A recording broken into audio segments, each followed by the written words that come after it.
Greetings, Internet. Today we're here in Fort Myers, Florida with the one and only Dragon Ball Z Pinball Custom by Malone. Sir, what genesis this project? What really birthed this project? Well, you grew up with it as a kid, right? Yeah, you just Saturday morning cartoons and stuff, and you just, you get kind of attached to certain themes. And I've always had ideas, like everybody else, for what I do with my own game. So here it is. This is all the stuff I wanted to do. It is EM, completely electromechanical, except for some MP3 boards to create the sounds. It's got chimes. I'm using mostly coils from System 6, System 7 Williams. So most of the parts were Amazon and Pinball Life. So this is an old WPC cabinet. I've got the service rails and everything in here. So it's a fast break. It was a fast break, right? It was a fast break. Yeah, it was. So it didn't have the hole here. Obviously, I had to drill that out. And other than that, I didn't really alter the cabinet. So the ball's out here. So it's a captive ball that goes here. Mm-hmm. So the idea of the game is, maybe you can zoom in on this one. Yeah. Just maybe they can hit pause or something when they're watching pause. it. So basically, what you have in the Dragon Ball manga is there's always this subplot where they're trying to get all the Dragon Balls to make wishes, and they usually bring people back to life with the wish. So around the playfield, there's 7 orange targets. I got some star stickers to match them up on the back box. When you make all 7 balls, the balls light up in the back, and they hold, and you get an extra ball. So that was the idea behind doing the Dragon Balls that way. So the other feature is, turn the game on here to show them what's up. The other feature is obviously Super Saiyan. You can't have a Dragon Ball Z game without going Super Saiyan. So that's why you see some of these lights, they're dead.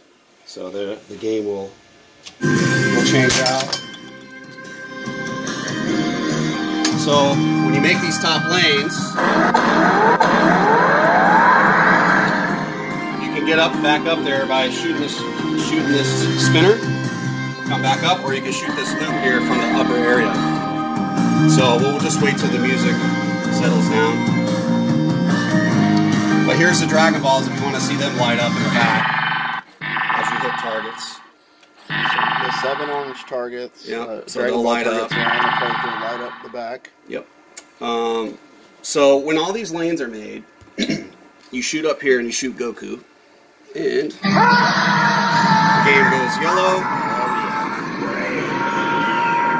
And that's what enables the spinners to actually score you points, because the whole system's a 1-point scoring system. So it's kind of it's really the mega shot on this game. And then your spinners are here. Yep.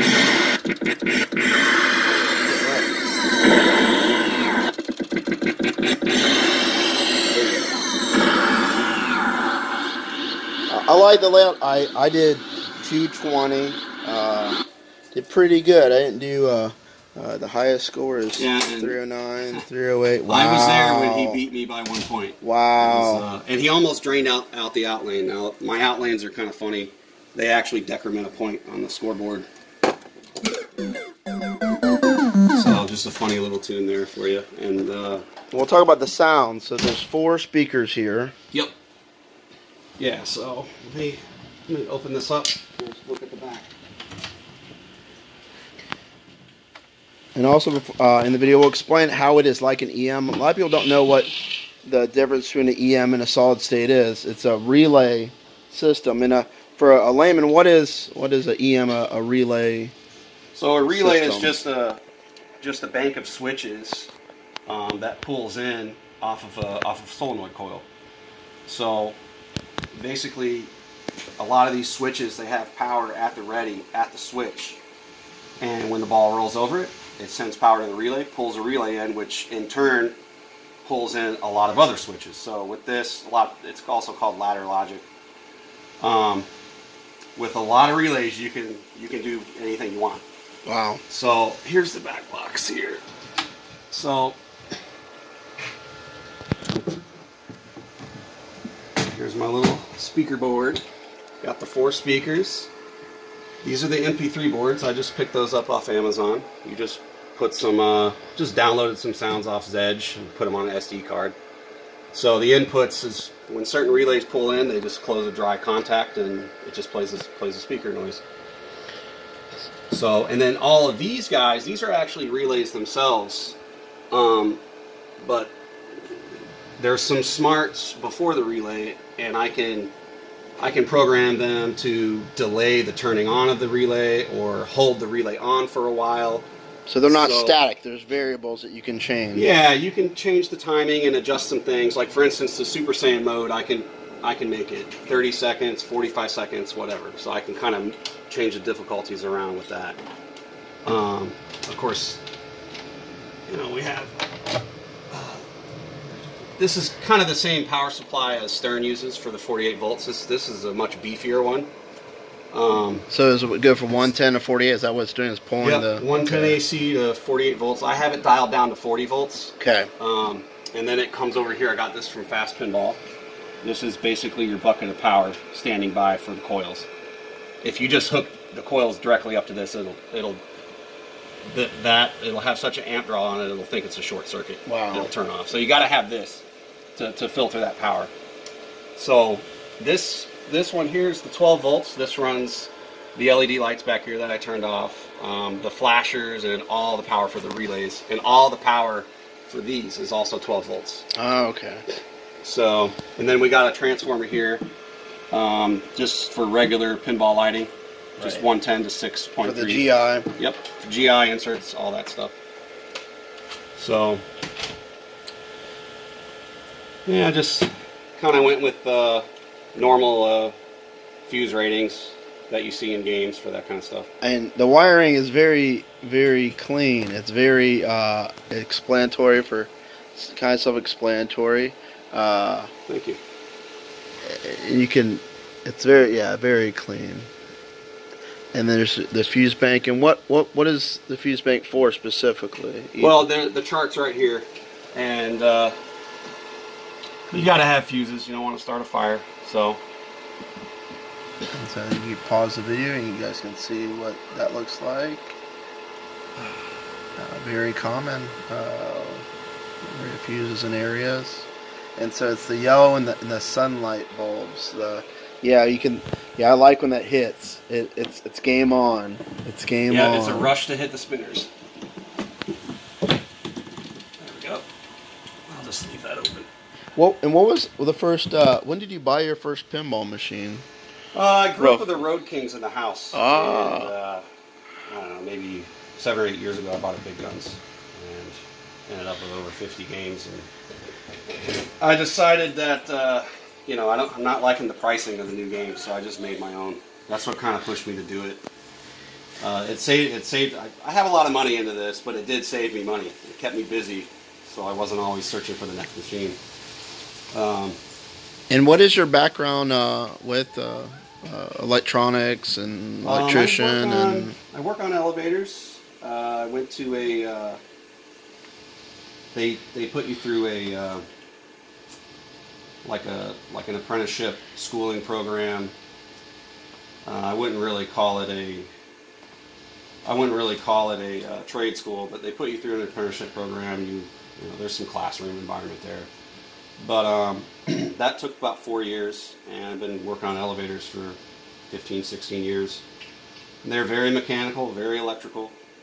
So I just learned all this stuff over time. So you couldn't learn how to make a pinball machine just from that, and you couldn't learn how to make that just from toiling with pinball machines, correct? Yeah, I mean, you could, but merged together. There's definitely a learning curve there. You know, when I started buying the machines, it's like with anything. With elevators, there's certain systems of operations, and like with pinballs, you've got, WPC and System 3 for Gottlieb. It's the same thing. So once you kind of learn the ins and outs of those systems, you just get better at it naturally. But you know, it's, I mean, I'm doing electrical and mechanical stuff all day long. So this is the platform you want to be in the style, Yeah. as opposed to like a P-Rock or Yeah. something else. The reason for doing the relay is because right. Well, that's what I know. That's what you know. I And don't know how to code. Don't know nothing about it. So I did all my coding with relays, so to speak. So explain that to someone who doesn't know coding with relays. Well, it's just something I say. It makes sense, but to them, I can make the game do what I want to do by wiring up relays. It's not going to be as fancy, but I can get the job done. He got 100%. Everything that is going on in this game, the drop targets, from my point of view, playing it 2-3 times, drop target goes down. There's a point. Drop target goes down. There's a point. And so when you make this shot, since it's a 1-point system, with these 2 targets down, you can have 1, 2, 3, 4, 5 points in that one shot. And I changed the game around that too because I wanted to go for, I wanted to make it as fast as I could for some reason.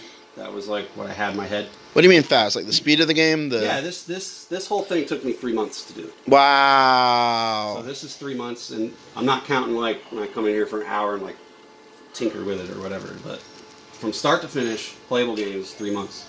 So in the beginning, I was really searching for screens that I wanted to score 10 points. I wanted to score 100 points. But with relay triggers, they didn't really have just a pop-in screen that I can increment in the 10s or 100s. So that's actually just like an electronic counter that maybe somebody at a concert would use or something to count people coming in. So it's you basically wire it up to a button press. Right. So all of the switches that pull in relays for scoring, they're all paralleled to that. And it's instant. When you get a 2, or you get to the pop bumpers, and you have even the pop bumpers when you're in 2x, those are 2 points each, correct? Well, yeah. I mean, there's definitely going to be a speed issue if it's so fast. If it's so fast. But yeah, I mean, we can do that. Like right now, we're scoring 1. So if you shoot this loop, just throw a ball up there. Yeah. If you shoot this loop.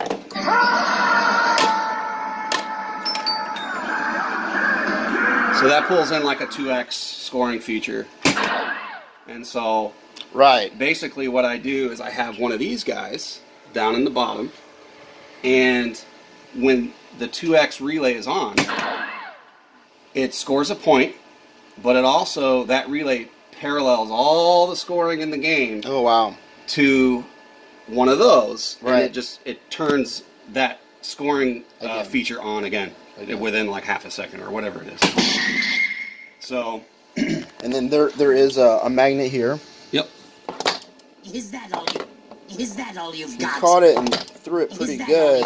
Yeah, depending on speed, yeah, you got me good once. I think yeah. Nice. Is that all you've got? You can backhand many of the shots in this. I backhanded quite a few shots. What are some of the shots you can backhand in this game? This is the shot I like to backhand here. It's pretty dangerous for this flipper. Backhand, yeah, it's dangerous with the left flipper. I made it once, but it was challenging. Heck, I mean, you won't believe this, but I almost backhanded this shot through the spinner all the way up. I think I did once. Yeah, I did once. Wow. I like the layout. There aren't any what I call like dead shots. Like a lot of games, you'll hit a shot and it just dies. There's a lot of action. I like that. There's almost everywhere you go, there are accessible points. So, yeah, I like chimes. And the chimes. Yeah, there's a chime box in here. Gotta have the chimes. It's an EM. This game is an EM. The only real thing that's not a relay is the MP3 boards. So right. So everything is a relay, electromechanical relay, but the MP3. And then how that works is there's 4 speakers And then there's a board for each sound in the game, correct? Mm-hmm. Yep. There's 4 sounds per board, so I got a total of 16 sounds that I have. And the design was the pop bumper sounds like a Dragon Ball Z fight. So you get some different noises there, but yeah, it's a rush to, I like the simple rules. It's a rush to shoot the spinners, get the spinners on, shoot them. And there's nowhere for a stuck ball because there's not like a ramp or there's not something. The power of the flippers is just enough to get to every shot. It's not too little and it's not too much. That's the problem with a lot of modern games is they're overpowered. They make most of the shots, but then some shots it's overpowered and the ball just bounce somewhere. Mm-hmm. The power is pretty good here, and we have the map here, right? Is that the map? Yeah. So when you roll over this, it just turns on. Your ball save comes on, which I do have a ball save on it. I wired that up yesterday. So it has a ball save. So this takes a while. It's just for show. Yeah. It's just for show. I wanted to fill that gap with something. So. And if we can, can we see underneath? Yeah. Check it out. So you see, it has plate locks in place. This is actually a no fear bracket here to hold the targets up where the cave is. Ah, okay. Yep. That's the target on the right. The rails are. Okay. Yeah, that's the mountain targets. Yep. Can't mount them below. And so this is a WPC 95 cabinet. I think it's a Yep. Yeah. So it locks in place. I love that. Here it is. It's a 23800, which are a very common coil. Yep. Another Williams coil there. Well, these are nerfed. Okay. I should have bought different coils, but I ended up putting some power resistors in here to kind of. The game was playing very strong with those coils, so. And so these are the 2 boards that you added recently. Yeah, this is what I added here. I would have threw these up top, but I added. So the point delay was Frieza is always worth 2 points. Okay. And then so when you shoot that loop, it pulls in the 2x scoring. It pulls in this one once. Yeah, and then when this one's on, I forget how I have it wired up. But, yeah. This turns on when you hit a switch, and then it sends a signal to this to just score another point. And this is where the delay is. So when this gets an input, maybe like a half second later, it throws another point on the screen. So same thing. The ball save here, I had to put these things somewhere, and I kind of ran out of room. But I just wired this up yesterday. I was going to pull in the extra ball relays with it, but I had to do something different because this first switch, it cuts the extra ball off. So I couldn't have it do double duty with the ball save. Right. Because if you had an extra ball, and then you rolled back over it, it wouldn't cut off. So what I did was I made a whole nother circuit. And I disabled my ball notching circuit with it as well. So, but the ball save, I can adjust it. Right now I got it on 15 seconds. So it adds another dynamic to the game because if you're smart, you can plunge, get a free lane, let the ball drain, and then do it again. So. And you added 2 fans to cool the coils just a bit. Yeah, they run a little hot. And the chimes. You needed to highlight the chimes. Here's the chimes. Thank you, Wheeze. From the village. And what did the chime box come from? We don't know which game. I think it came from a Chicago coin. He said. I'm not really sure. Yeah. I think it came from a Chicago coin.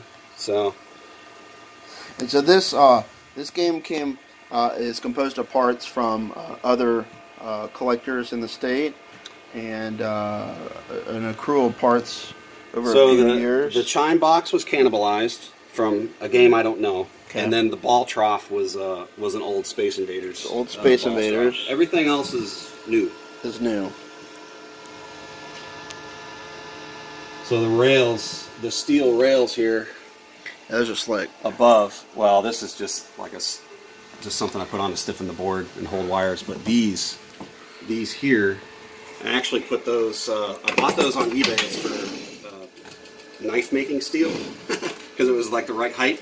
Right. So I put a softball on the vise and just bent them over the softball.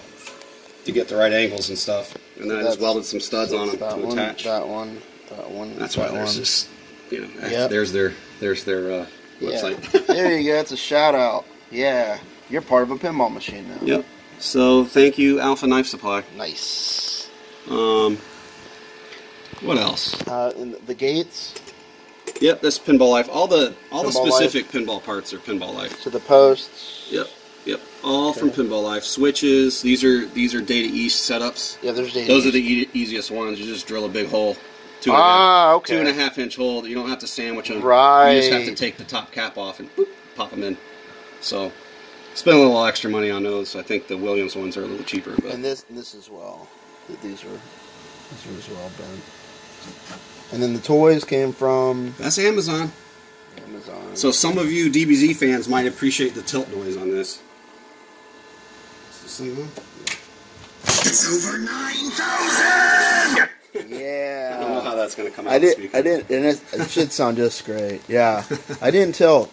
I did nudge it around a little. So tilt disables the flippers.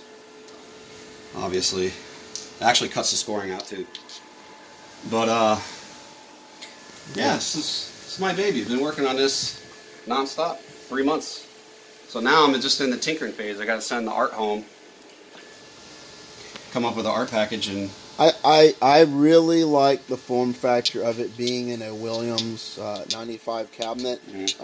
Whereas if it wasn't, yeah, you'd have to cut him in half. Yeah, I needed the depth. You would have to move that somewhere like on the apron or somewhere in the playfield, which it works for some games, but I like it here. I like that all the lights in the playfield, they make sense. So shout out to Dan Coyle. This I actually used his getaway playfield, and that's how I got all the measurements for the Italian bottom. And then I just started screwing stuff in, and what worked, it worked. So is that what you started with? Was the Italian bottom? Yeah, I laid his playfield right over this wood. I measured this wood, the exact fit, because I own an NBA fast break as well. Right. So I just fast break. That's kind of how. If you look up what the measurements are, they're not actually accurate online.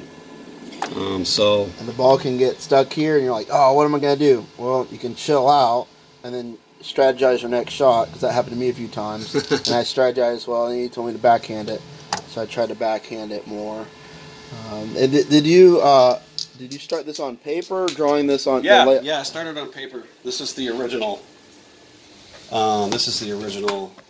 Picture, and obviously I ended up with, I didn't do anything to scale. So once I started putting stuff on the wood, I realized I could stretch it out further and get some more shots. So that's why when you expanded this, you knew there's more. Yeah, when I started drawing it, I mean, I never mess with CAD. All this stuff is freehand. This whole machine is freehand, except for the tracing of the getaway playfield for this. Right. So I had to have that correct. So, and I chose the getaway because we had an Adams family lying around. It's got more lanes over here and stuff like that. So I knew I wanted just 2 lanes on each side. Right.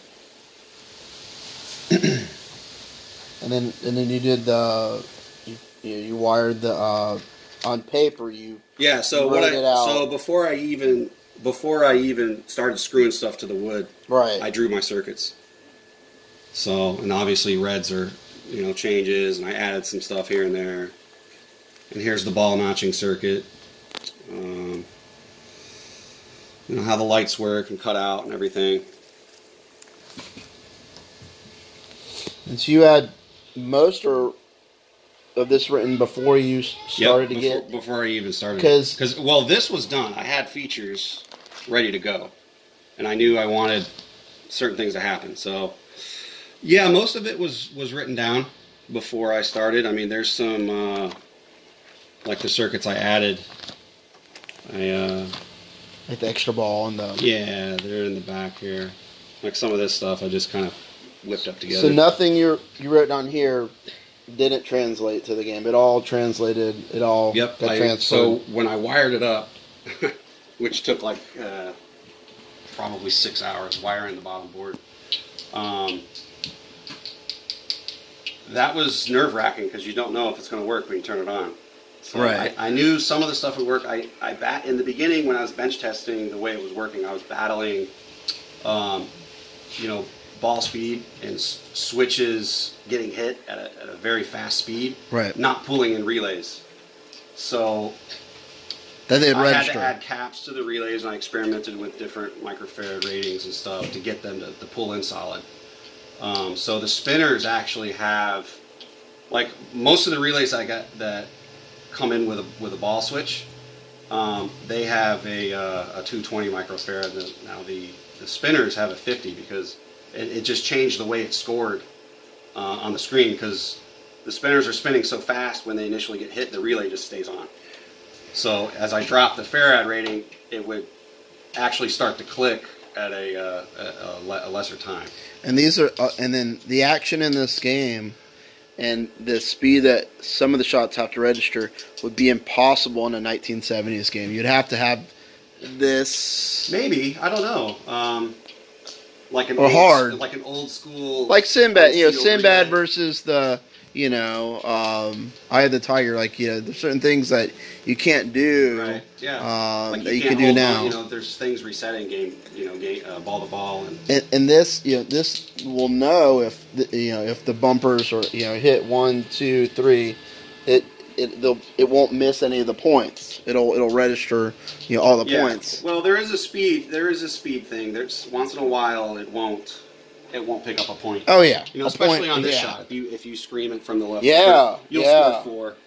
If you do it from the backhand, you'll score 5. Ah, okay. You know, so there is a speed factor there, but it's a balance. It is a balance. And so he's up for a TWIPY award, this Week in Pinball award. To our knowledge, is this the only game that's actually complete and working? That's up for an award. Well, I mean, maybe there's another one. Well, it's obviously not a retheme. It's not a retheme. The game is totally functional. It's 100% completed except for the art. Okay. So, you know, and that's actually the part that is probably going to be the hardest. You know, I don't know what I'm going to do with the art. I've played with actually hand drawn it. I bought a little projector thing to transpose an image on here. And Right. stuff. I think I'm going to do that, but I don't know. Maybe I thought it would be cool if I can get a hard top or something made for it, because I've done a couple hard tops. I like it. Like a printed hard top. Yeah, like just.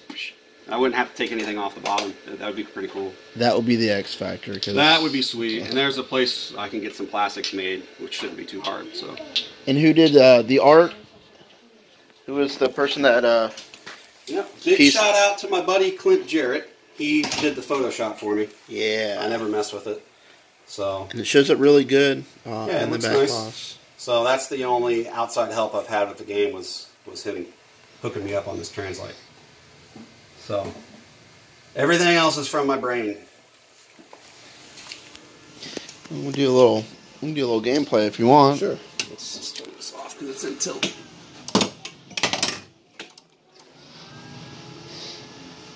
All right. Let me.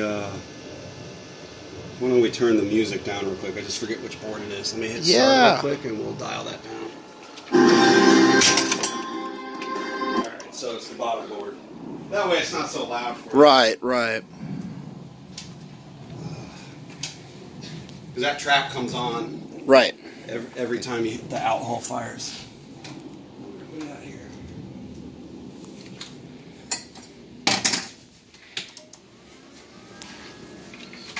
See the back. There's the cabinet. Fast break. That should be better. That's a lot more manageable. Alright. The drop target's reset on these 2 switches. Oh yeah, ball save. Yes. I'm not used to that. I appreciate it. I got it once.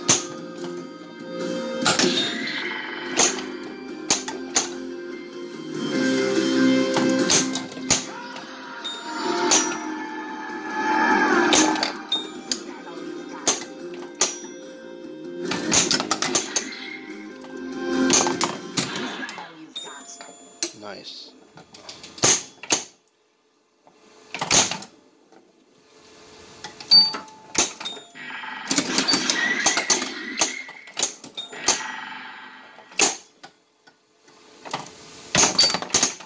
Yeah.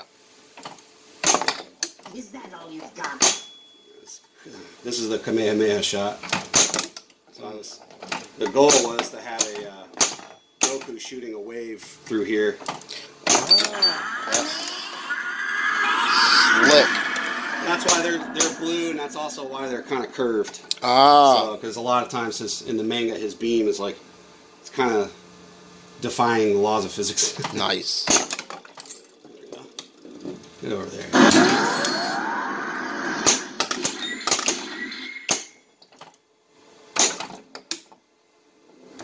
Oh, I was expecting a bounce there. Yeah.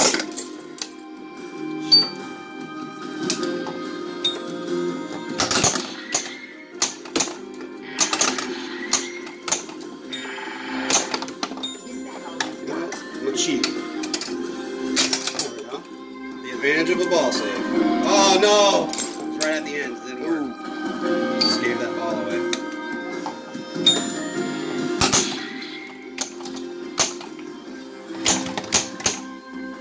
I'd like to shoot that loop on video.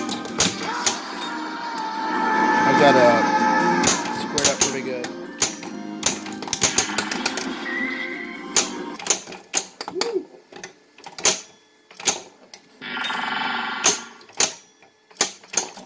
Is that all you've got?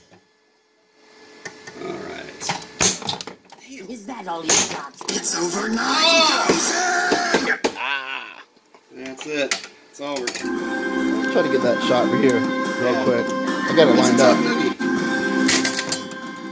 Alright, let's see. It's over 9,000! The ball saves there. Oh.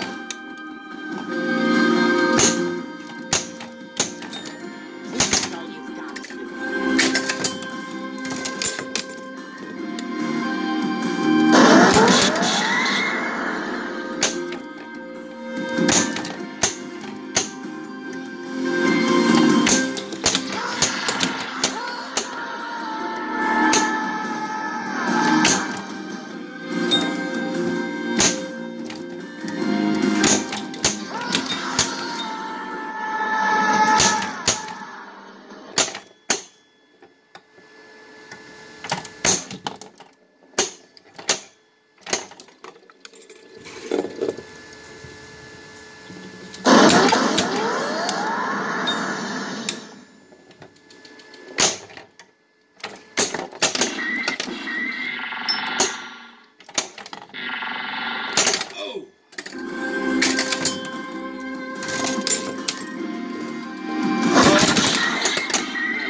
Super Saiyan here. Time to jam spinners.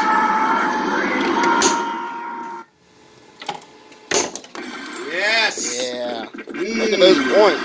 Feels good. Yeah, nice.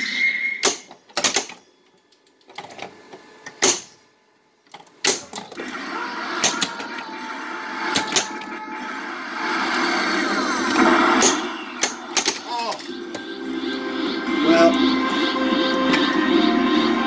Nice.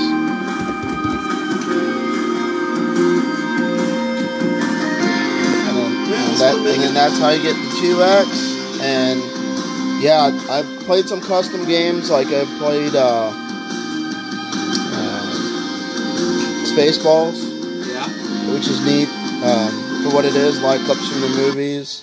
But I have no complaints with how this plays. I complain that I don't have one to play accessible. This is a 5-hour drive. First world problems. This is a very interesting piece. It's a unique layout. I don't really feel anything pulled from something else. I like that you can get many different shots from, like the left flipper, he went through here. I somehow went, through here before. So there's a lot of shots here. It's not, you're not limited just to a few options. The ball is wild, as they say, so there are a lot more random shots as opposed to like a fan layout and things like that. Again, thank you for the interview, sir. I appreciate it. Thanks. Any other words to your viewers or other fellow custom pinball makers? If you're in Fort Myers, stop by the Pinball Asylum. It's a nice place to play pinball. Message them first, but yeah, that's the local. We'll let you in on the secret collection. And, vote for me, man. Vote for me. Vote for Dragon Ball Z. Dragon Ball Z, Twippies.com or thisweekinpinball.com, and this is the best custom pinball we've had. Well, no, correction, the best pinball machine we've had come out of Florida.